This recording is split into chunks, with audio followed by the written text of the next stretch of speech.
Well, hey there, you're on the internet, I have some free time, and welcome to the Triple N Network, where all you newbie nib nerds can find all the news you'll need. Let's look at an ink today, shall we? Now, today's ink I've had for a while, and I only have in cartridge form by Private Reserve, Purple Mojo, certainly a purple ink. All the tests were done in this Faber-Castell Loom with a medium nib, and with the exception of the extra fine, most Faber-Castell looms pens in general, tend to run just a little bit broader for their designation in line width, and they tend to be pretty wet, which this one is, but they are also smooth as butter, so great pen. Thought I'd compare it to some other purple inks I had. Here's Sheaffer Script Purple, Purple Mojo right here, Parker Quink Purple, and Noodler's Purple. And even though the camera is a little weird about purple, let's see how many times I can say purple.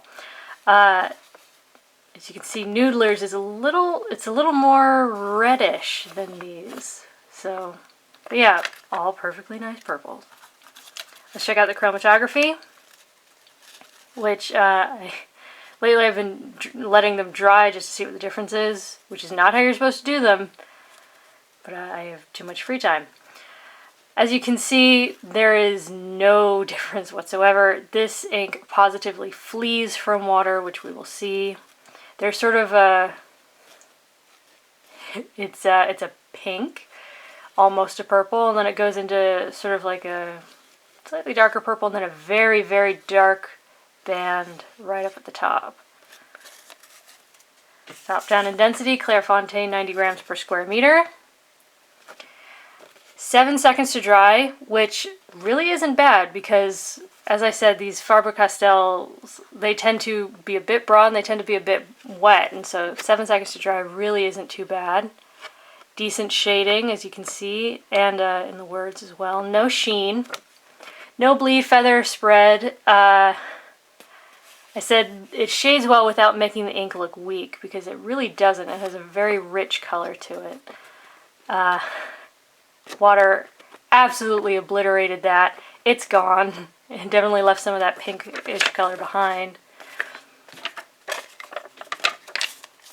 Not a lot of echo, despite it being a fairly dark purple ink. Now here, slight caveat. This is Rhodia 80 grams per square meter, and as I said at the beginning, I've had this ink for a while, and this is the only time I've seen it nearly bleed through on Rhodia ever.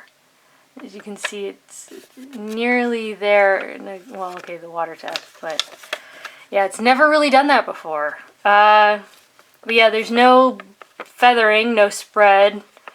Again, 7 seconds to dry, very nice shading. Again, no sheen.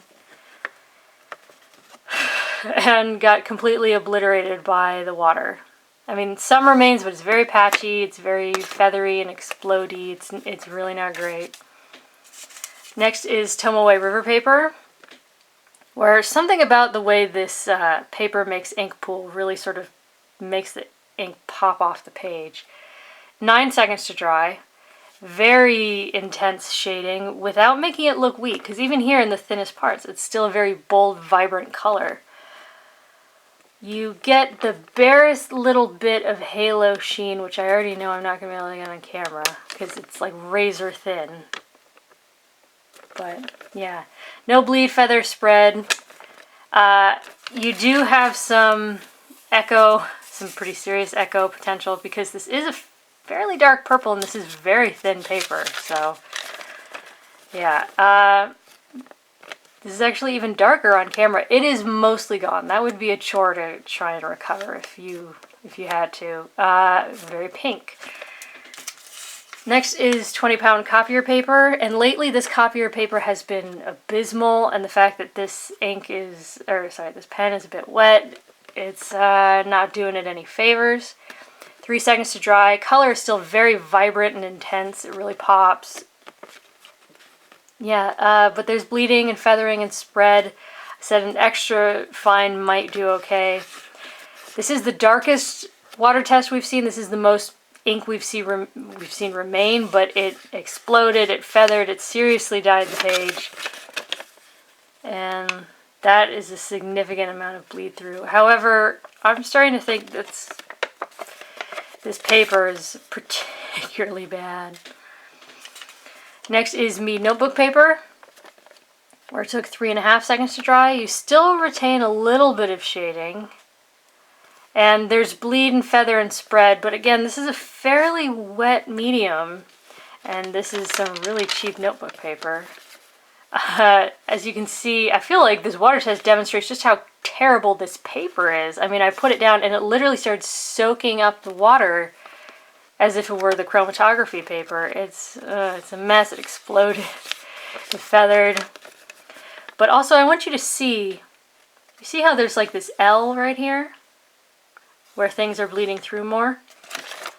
As you can see on this binder paper, this is the margin on the far side of the page, which means that this is the top. These would be the edges of the page. So it has more to do with the pressing process, why it's bleeding through. If you were writing in the center of a large page, a regular notebook paper page, you would get results more like this. You would generally not write at the very edge of a piece of notebook paper. But it is terrible paper, so. Lastly is Moleskine notebook paper, where again, this is the lottery of notebook paper when it comes to Moleskine because it's behaving really well. There's no bleed, there's some show through, but it is a very dark ink. There's no feather, no spread, there's shading. Oddly long dry times. It was doing better on some of the fancier papers, so I don't know why it took that long here. You definitely get a very bold, vibrant color. No sheen. Obliterated in the water test. It would definitely be a struggle to recover that, but... So, there you go. There's Private Reserve Purple Mojo. It is a bright, intense purple, but a dark purple. It's almost like a royal purple, I would say.